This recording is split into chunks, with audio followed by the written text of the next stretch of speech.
WhatsApp বাজান দিই স্বাধীন কি অবস্থা সবার, কেমন আছো সবাই? Welcome back another brand new ভিডিওতে। তো দুর্বিদিকে ছাড়া বাদ দেই, ভিডিও শুরু করা যাক। জান আসো না করি এবো দায়রাম তাগাই রেছি করে করতে পারলে দোষ নেই, তাকায় থাকলে পাবলিকের দোষ। আমার স্বামী আমার পাশে আছে, এখন পুরো দুনিয়ার মানুষকে কি বললো সেটা দেখার টাইম আমার নাই। গাইস আমি বিষয়টা বুঝতেছি না, এই গায়ের জামা এই বাসরটা কেমনে হইলো? আপনারা এই কমেন্টে বইলা যান।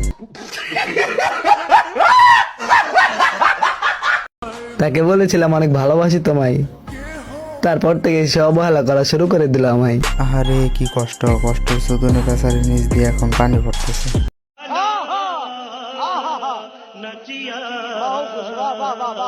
মানলাম আমি ভাই খারাপ, তুমি যারা ধরছো সে তো 7 জায়গা মারে ওড়ানো পাবলিক। তোরে দেখলেও তো মনে হয় তুইও কয়েক জায়গায় মাইর খাইয়ে এই পর্যন্ত আসছস। আমি চাই তোমার অভাবে আমার মৃত্যু হোক।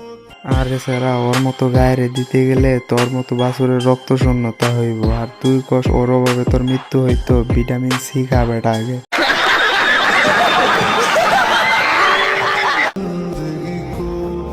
গাইস আমি কিছু দেখি নাই, তোমরা কমেন্টে বইলা যাও এখানে কি হয়েছে। ইদানিং আমার কমেন্টে দুটো 500 আর 1000 আসতেছে, তা ভাবতেছি একটা বিকাশ অ্যাকাউন্ট খুলবো। পৃথিবীতে এত মানুষ থাকতে তোর মতো গাইস যদি একটা বাছুরের কাছে চলে যায় তাহলে পাবলিক তো কমেন্টে 500-1000 বলবই। মিউজিক। আমার একটা খুব শখের মুরগি ছিল, ফ্রিতে দিতাম খাইতে। ফ্রিতে খাইতে দিতে দেখে তো এত বড় বড় হয়েছে, যদি ফ্রিতে নাই খাইতে দিতে তাহলে কি আর এত বড় বড় হইতো? মানে মন, আর তোমরা যেটা ভাবছো ওইটাও। ওমা মুরগিটা আমার ঠোকা মারতে চাই।